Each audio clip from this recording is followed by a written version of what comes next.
Although, yeah, maybe I should take a quick look at some of the other ones, like Pharming as well, because that's something I do want to buy. So let's go real quick there, and then we'll look at Griefles.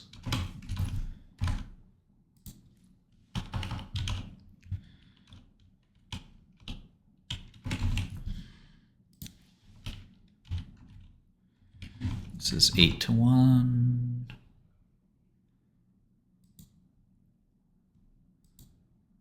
10-1.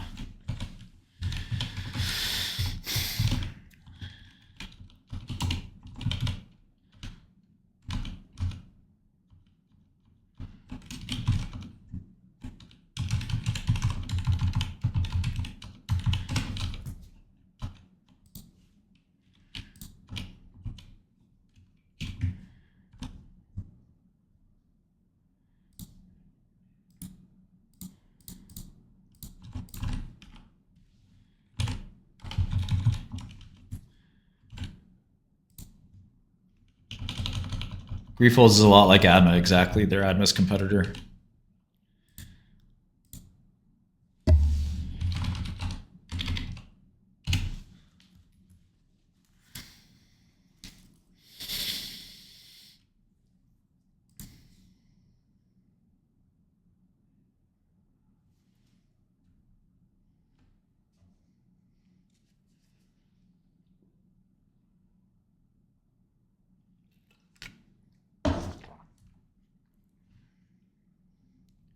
Draco, you got a problem? Tell me if you have a fucking problem. Let me know.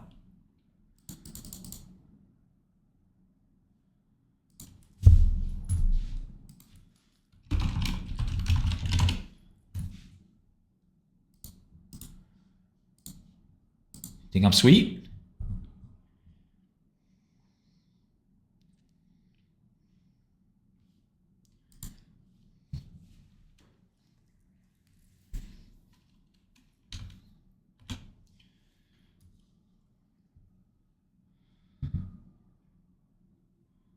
Oh, you think I'm sweet?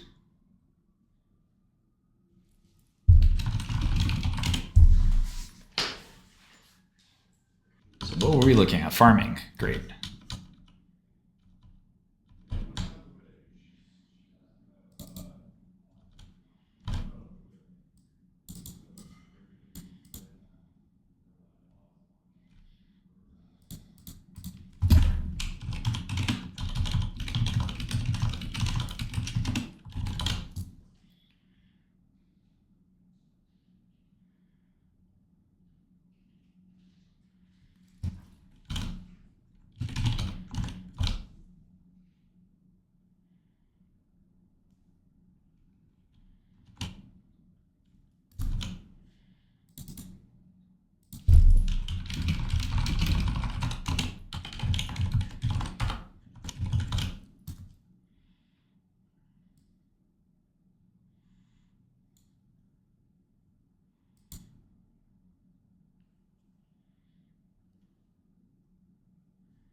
Okay, put all the trades in the Godel paid chat room.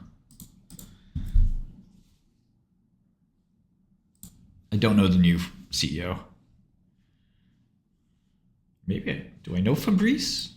I don't think so.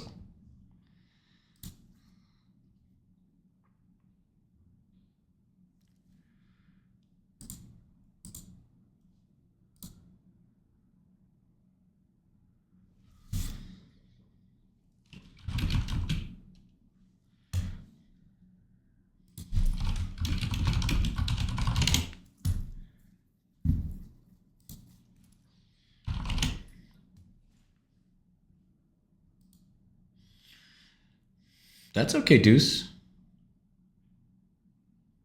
It's not the end of the world.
Okay, so they guided 315 to 335. Interesting.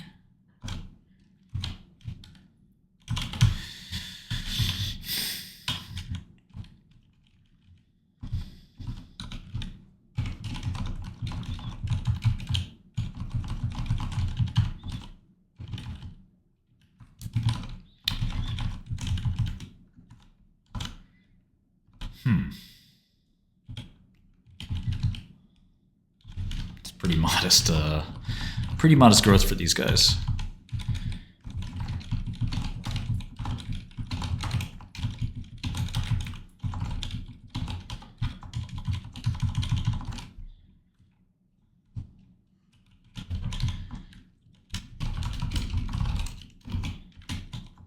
Sarepta's drugs are all out.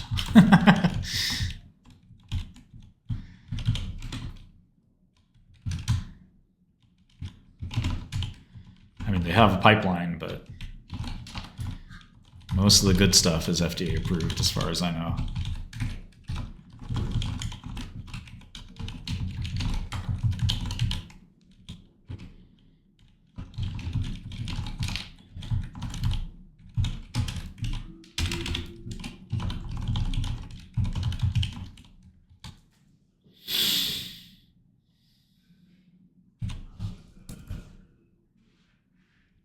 Yeah, Ruconest is old, William. It's an old, just kind of boring drug it's not dropping, which is good. But this company's at 8 times earnings, so it's a fairly cheap. I don't expect Ruconest to grow.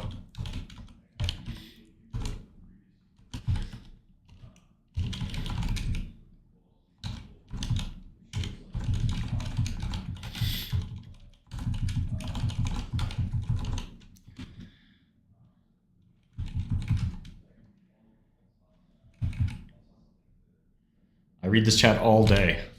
Like, I start shit with people.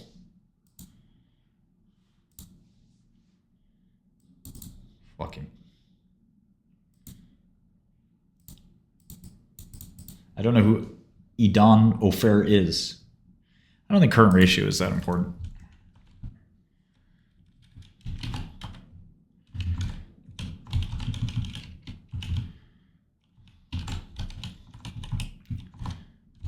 Fucking Chrome Squid piece of shit. I fucking already deleted your comments. Now get the fuck out of here.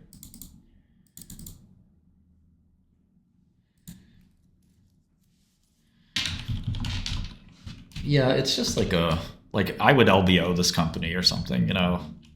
So the question is there anybody that wants to do something like that, or can they do their own buybacks, or what are they going to do? They bought this little mitochondrial thing, which kind of worried me a little bit because I'm not sure it's that great of a product or project. It's pretty high reward, pretty low risk, so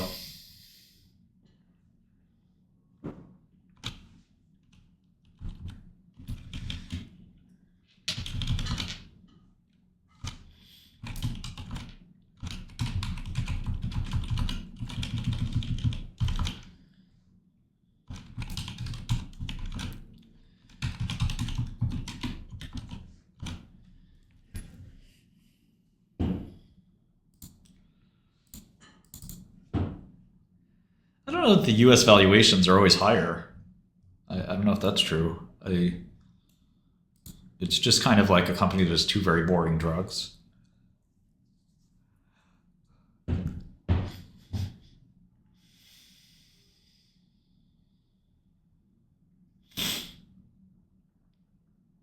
But hey, I mean, they had revenue was closer to 200 2 years ago. Now it's 300. It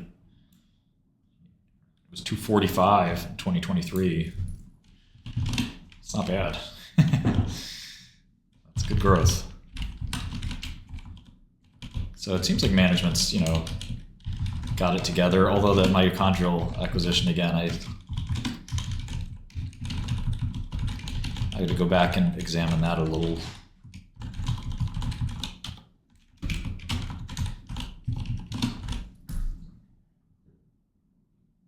Yeah, I don't think you can lose money on this one. That's the margin of safety idea. Basically impossible. Although biotech companies tend to surprise you ways to lose money. They're very, very, very good at creative at that sometimes. Yeah, Sarepta had some bad news, conceivably. Sort of.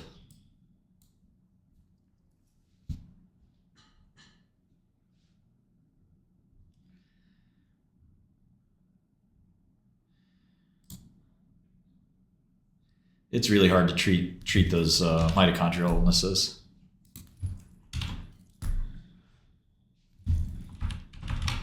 God damn it! What the fuck? Okay.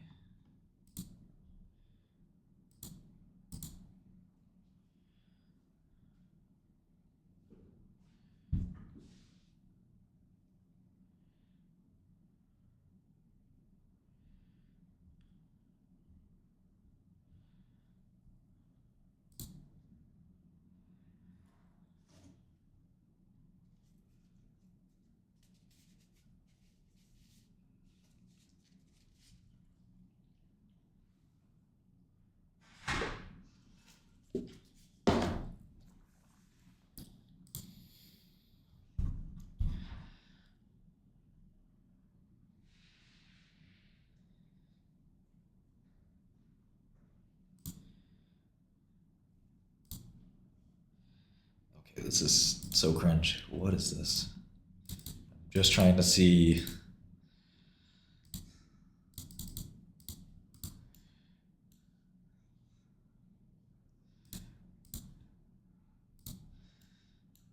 When they announced this deal. It's like late last year, right?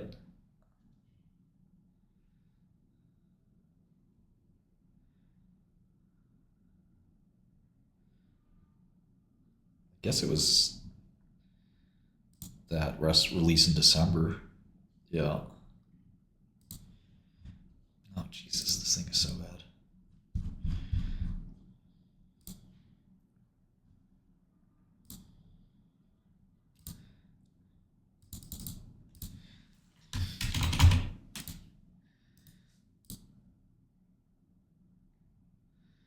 Okay.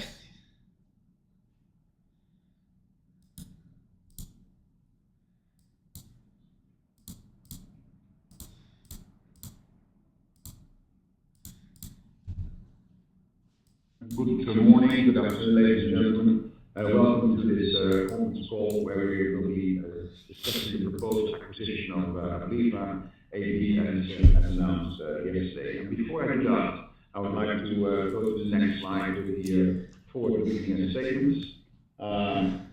Please, oh, that's not the next slide. Sorry, I'm here. Yes, and be aware please that we will be making forward-looking statements today, and forward-looking statements, of course, because we have at this point in time, ideas, expectations, plans, and those can be materially different from what can happen in the future, as we all know. So let me go back one slide in that case and introduce who's here with us. So we have here Anurag Vellan, our Chief Medical Officer, Stephen Thor, our Chief Commercial Officer, who will be speaking as well. And in the room here with me is my colleague, Rudy Bosman, our Chief Financial Officer, to help answer any questions that may arise. We're going to come through to the first section of the whole thing, the strategic rationale, and please let us forward to slide number 5, I suppose. Yeah, thank you. Yes. So we're building this global rare disease company. For those of you who've been listening to our webcast, you're very familiar with this picture, at least most of it, where you can see clearly that we do that by means of Ruconest, which of course is our lead product, coming from our own research, where we actually are generating significant sales in the US market with it, and which is a significant cash generator, and where we see continuing increase in prescribers and patients using it for treatment of acute settings of hereditary angioedema. And then, of course, we, a number of years, 5 years ago, we were able to in-license Joenja for treatment of APDS, which is, in the meanwhile, been approved in the United States, United Kingdom, and Israel, and is on the market in the United States, and where we expect to expand globally because we have regulatory submissions in, for instance, the European Union going on, Canada, Australia, and we're branching out to other territories with Joenja as well. Joenja is approved, of course, for patients with 12 years and up, and we have pediatric trials and Japan filing that we plan to do soon. So that is our current business, obviously. So, and we've always said that we are, of course, hunting for new opportunities, and today is a very good moment because we've been able to, identify a very interesting product to broaden our pipeline. And we're talking today about KL1333 that is being developed by Abliva AB, a Swedish company, for the treatment of mitochondrial DNA, primary mitochondrial disease, and Anurag, our Chief Medical Officer, will go into detail more about the disease. The project is in a pivotal study at the moment, following a futility analysis, successful futility analysis, and as you have seen in the press release, has, we believe, in the US, blockbuster potential. So a very interesting compound, and not too far from the market. That's why you see it here on the right-hand side at the top are new products that we want to develop, because it's going to hit the market before the subsequent indications that we are developing for leniolisib in the PID and undisclosed third indication that we're planning to develop leniolisib for. So we're very excited about this possibility, this option to add to our pipeline and to get a product in our pipeline that has the potential to hit the market before subsequent indication that we are developing for Joenja, and it's significantly more de-risked than Joenja second and third indications today. And then I would like to go to the next slide to deal with you, to go a little bit more into detail what the terms and the financial details are of the acquisition. So obviously, as you have seen from the announcements, it is a public tender offer that we have on the Swedish Takeover Act, as it is a Swedish listed company. We offered 45 euros in cash for each of the shares of Abliva AB, which total approximately to $66 million US at today's exchange rates. And we have defined a minimum share acquisition target of 90% of the shares plus one. And of course, the bid is still subject to customary regulatory approvals. We We'll fund this with our available cash. As you well know, we have a significant cash balance. We reported more than $170 million in the bank as per Q3. And of course, what is also very, very important is that the available cash and also the future cash flows that we have are expected to be able to cover both the acquisition, of course, from an existing cash, and the future cash flows will be able to cover the development costs for KL1333. KL1333 is not totally developed by Abliva. It is licensed from a South Korean company, Yongjin Pharm, and that company is entitled to milestones and royalty payments. But those are of a modest size, single digit to low digit royalties on net sales, tiered obviously, plus some development milestones. So all in all, we believe we have a very interesting opportunity here at hand, which is significantly de-risked and which we hope will come to a conclusion by the time the acceptance period is expired, which is, as you can see on the right-hand side there, around February 7, 2025.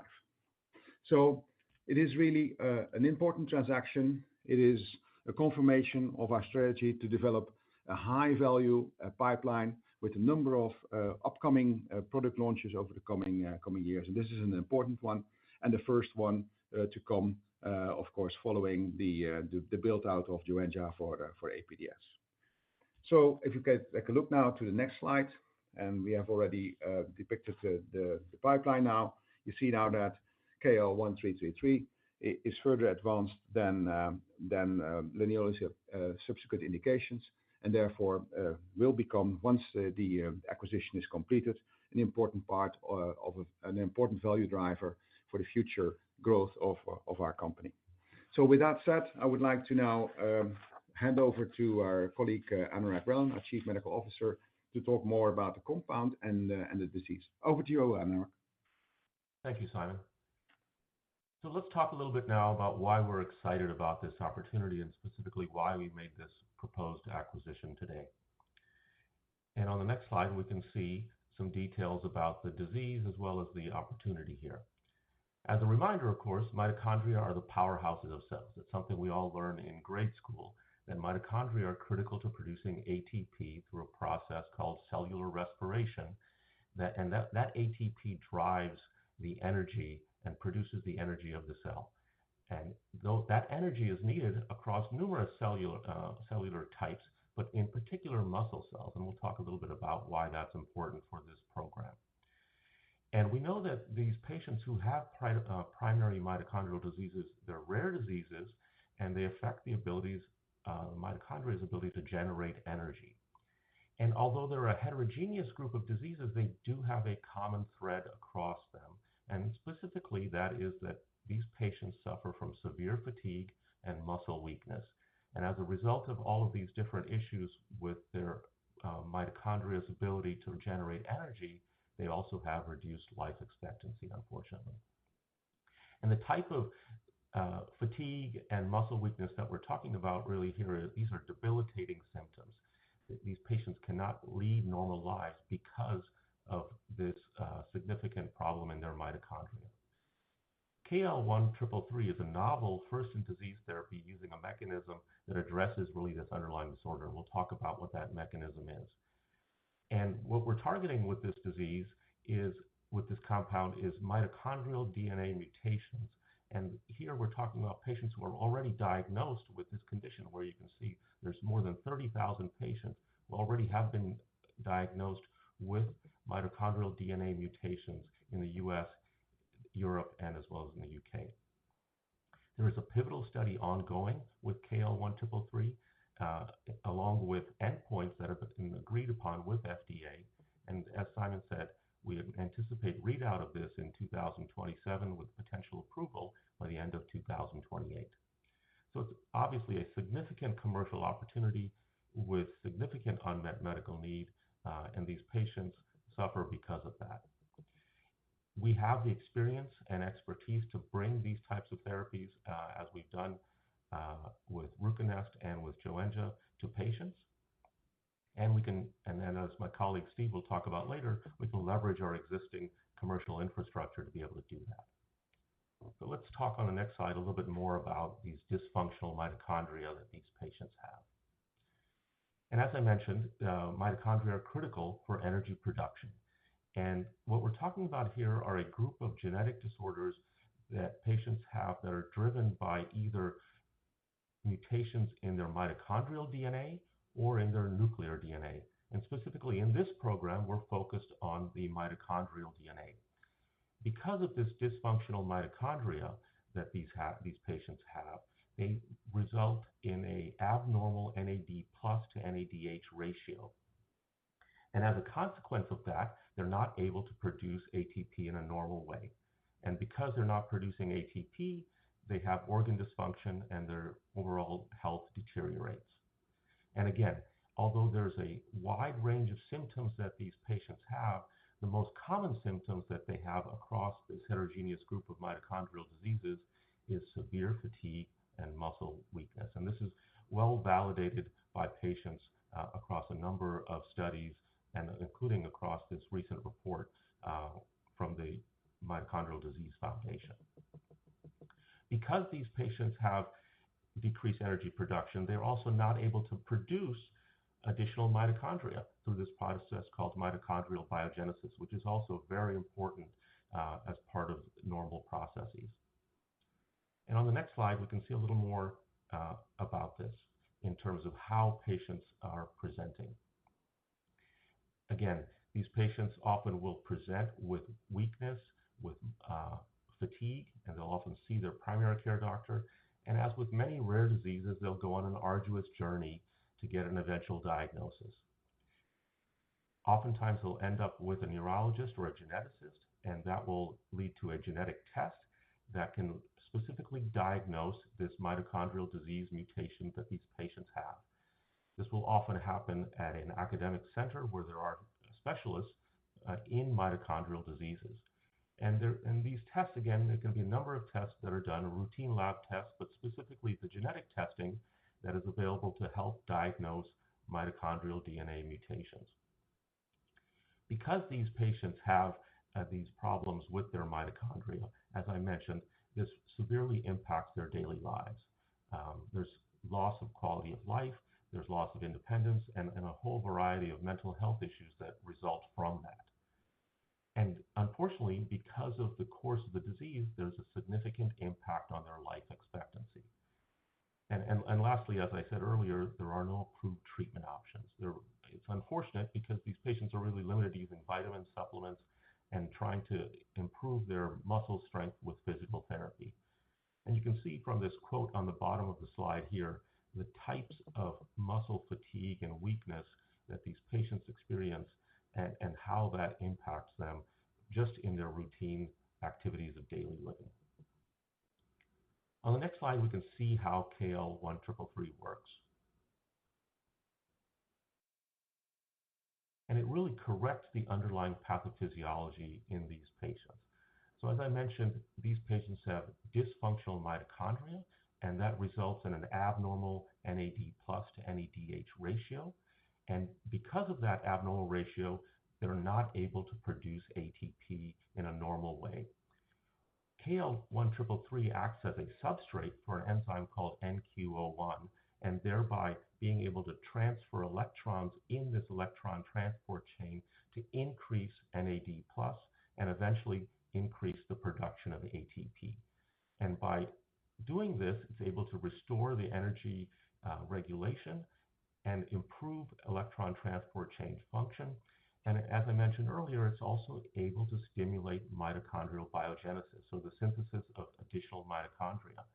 And because of that, we expect to be able to see an improvement in symptom reduction and disease modification because of this ability to correct this underlying problem with NAD plus in these patients' mitochondria. And on the next slide, we can see some of these attributes outlined. So we've seen data showing that KL1333 directly increases that NAD plus to NADH ratio, and we've even seen this in cells of patients with mitochondrial diseases. This mechanism is upstream from other competing mechanisms that are being developed in primary mitochondrial diseases. The drug itself is an oral small molecule with twice daily dosing. The safety profile thus far has been favorable. There is good IP protection for this, and we also have with the compound regulatory designations such as orphan drug as well as fast track with FDA. And as such, it becomes the potential first in disease compound for this disease with a registrational clinical study ongoing. And as I mentioned earlier, we've seen this improved energy regulation and electron transport chain function. We've seen these other things here, and I'll talk a little bit about the data that we have seen in terms of fatigue reduction as well as increased exercise capacity. And if we go to the next slide, we can see some of that data that's been collected in a phase 1b program in patients. And what we've seen is that patients, even given a dose of 50 milligrams once a day, only after 10 days had reduced fatigue. And you can see that on the right side in the top left panel, where patients on placebo did not have this improvement in their fatigue scores, whereas patients treated with KL1333 did. Likewise, we saw improvements in muscle function. So this was a test called a sit to stand test. So literally it's testing patients' ability to count how many times they can move from a seated position to a standing position in 30 seconds. And you can see again, patients who were treated with KL1333 had an improvement, again, within a short period of time. And then importantly, we can see biochemical improvements too. So in a dose-related manner, you can see on the bottom panel that these patients have an improved lactate to pyruvate ratio. And again, because these patients have impairments with their oxidative phosphorylation and an inability to use oxygen to generate ATP, they have higher levels of lactate. What we see when we treat these patients with KL1333, that those lactate levels come down, and you see that reflected in that lactate to pyruvate ratio improving. Again, reflecting the target engagement of the compound with the enzymes in the mitochondria. And there were no SAEs or serious adverse events reported in this study either. So now let's turn to the pivotal study program that's underway on the next slide. And this study was designed with input both from patients as well as regulators. And we have seen that with this program, both FDA and EMA have accepted that this single study could be used to support a registration. In fact, FDA has gone further to say that this alternative primary endpoint design, which I'll talk to you a little bit about, has said that even achieving one of the two endpoints would be sufficient for filing and review. And there have been regular discussions, especially with FDA, to facilitate the alignment about the pivotal study design program. And you see on the right side what that design looks like. It's a randomized, double-blind, placebo-controlled study. These are adult patients who have mitochondrial DNA mutations, as well as documented fatigue and muscle weakness.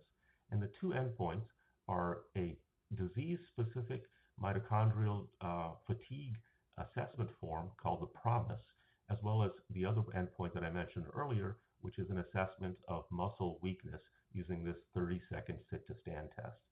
So patients are randomized 3-2 in favor of active drug, and there was a futility analysis conducted after 40 patients completed 24 weeks on therapy.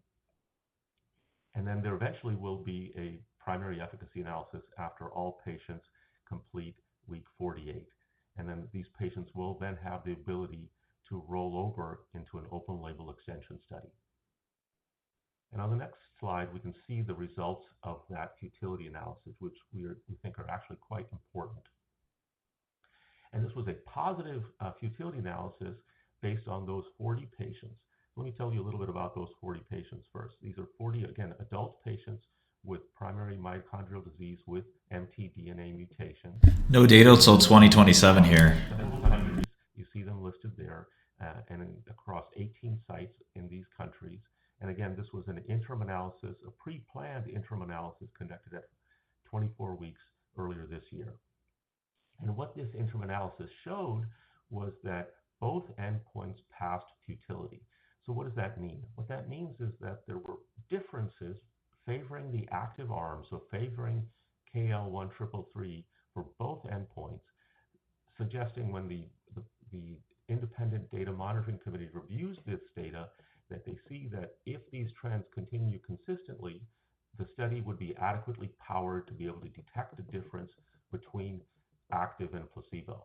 And specifically, the data monitoring committee made the recommendations that the safety and tolerability profile was acceptable. They did not see any reason to change dosing or any other elements of the study design. And they confirmed that with a population of 180 total patients, we would have adequate power to be able to detect a difference between these two groups. So this interim analysis, this positive interim analysis, actually is a significant step forward in this program, and we think of this as a significant de-risking of the program as we evaluated it as part of our diligence. Of course, the program will continue to 180 patients, and there still remain risks, but this was very important for us in terms of our evaluation of the program to be able to judge the efficacy of the product and judge that the program is well suited to be able to evaluate the efficacy of the product. And with that, I'm going to turn it over to Steve to talk to you a little bit more about the opportunity. Thank you, Anurag. Good morning, everybody. If you could transition to my first slide, please. So, as the title suggests, this is a first-in-class rare disease therapy with blockbuster potential. And over the past decade, we've shown Pharming's expert in rare disease commercialization, effectively working with patients, physicians, and advocacy groups to meet their often unmet needs and build strong businesses. Which is but some of the reasons I'm very pleased we've acquired KL1333 for PMD, actually a fairly large rare disease market. It's a great strategic fit in that it expands our portfolio, adding another product for patients who today have no effective alternatives, as Anurag already stated. And it's important to note that KL1333 provides the opportunity to deliver on the significant unmet needs of a patient group with a relentlessly progressive disease, characterized by severe fatigue, muscle weakness, reduced quality of life, and unfortunately, as Anurag already said, often premature mortality. With this product, we can deliver the option to become the standard of care for a significant population of patients who are mostly already diagnosed. And there's already significant advocacy for the disease, the patients and the medical community through organizations such as MitoAction, UMDF, and the Mitochondrial Medicine Society. There are also centers of excellence managed if they have. So essentially, these patients have a number of others. Yeah, so The deal sounds very exciting. Mhm. Can you comment on how much you anticipate it will cost to complete the Falcon trial, and any cash that's coming in on the balance sheet for The muscle weakness or the fatigue. Testing, diagnoses, and patient identification. As we continue our efforts in terms of the drug development as well as disease education, we also think that these numbers will grow as a result of that. Don't mind, I'm going to really ask the forward-looking statement here because, investors are fickle and they're always about what's next. So, Simon, do you anticipate or are you still in shopping mode right now? And then secondly, can you just confirm the dosing you're using? It's BID, but sort of what Today reflects our understanding of where the study is right now, what time it would take to recruit, and in terms of your other question, that was relating to, sorry, what?